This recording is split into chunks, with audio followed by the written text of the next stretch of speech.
What if the peace we just witnessed in Israel is more than politics? What if it's a prophecy in motion? After years of war, hostages are returning home, and President Trump announcing what he calls the dawn of a new Middle East. Many people are asking, is this the end of the end times? Could Trump somehow be connected to the Antichrist? In this video, we're going to break it all down. What this peace means for Israel, how this war began, and whether Trump's role has anything to do with biblical prophecy. Let's look at the history, let's look at the scriptures, and also the headlines to see what God might be saying right in this moment. Let's start from the beginning. What does this peace mean for Israel? President Trump declared the end of the Gaza war on Monday as the last 20 living Israeli hostages were exchanged for Palestinian prisoners.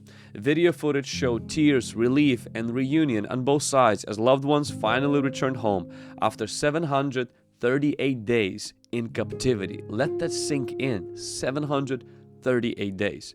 The Red Cross helped to deliver the hostages, while 1,966 Palestinian prisoners were also released. Some were serving life sentences for murder or terrorism. For the official signing of the peace deal that he brokered, President Trump made a fast 17-hour trip to the Middle East. He met with hostages' families. He addressed Israel's parliament, declaring the historic dawn of the new Middle East, and even received Egyptians' highest civil honor. Now, a multinational peace force with about 200 troops will monitor all of this peace treaty, the ceasefire specifically, while Trump has a board of peace overseeing Gaza's rebuilding.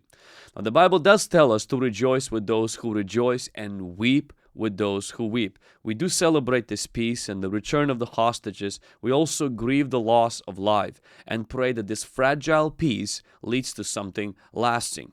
Now, let's look at the history of this conflict. How did this war start? Nearly 2 years ago, on October 7th, 2023, Hamas militants crossed into Israel, killing around 1,200 people and taking 251 people hostage.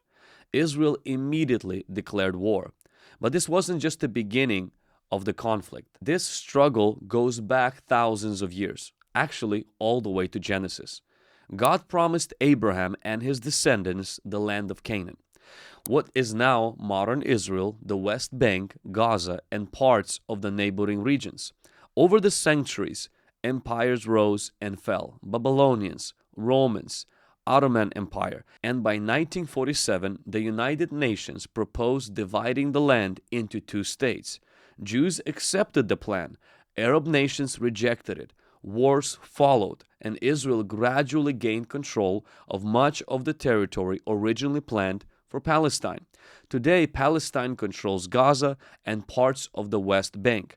At the heart of this conflict is Jerusalem, and it's a very sacred site for both Muslims, because of the Dome of the Rock, and for Jews, because it's the Temple Mount. It's the place where Abraham offered Isaac and where God's presence once dwelled. Hamas calls this a holy war, vowing to destroy Israel.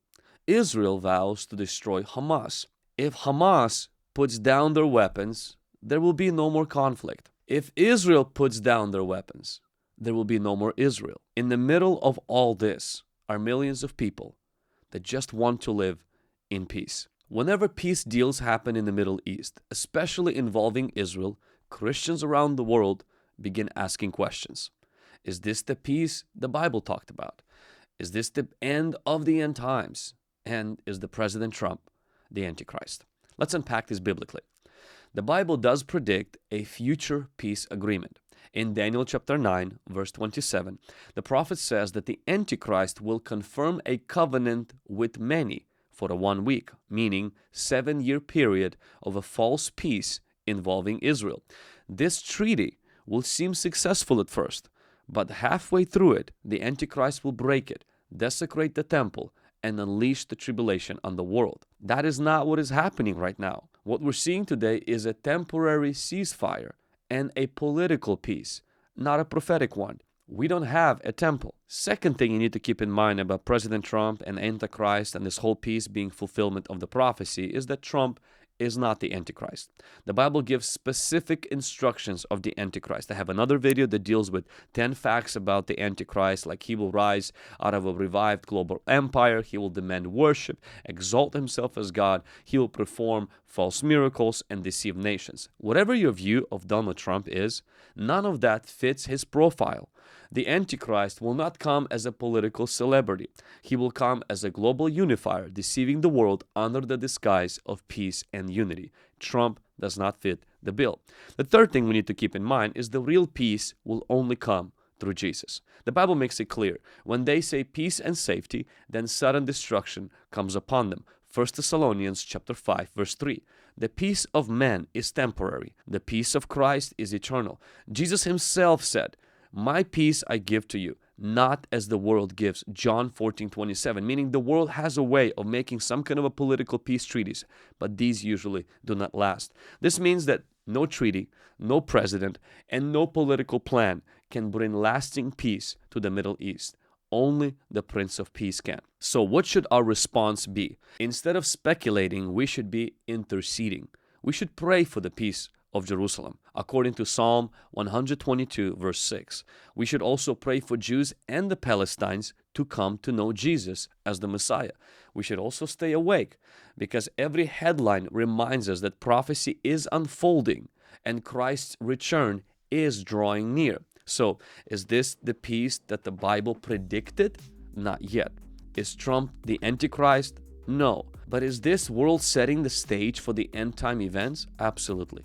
This is why our hope is not in our political leaders, it's in Jesus Christ, because He's the only one who can bring true peace to Israel, Gaza, Palestine, the world, and to your heart.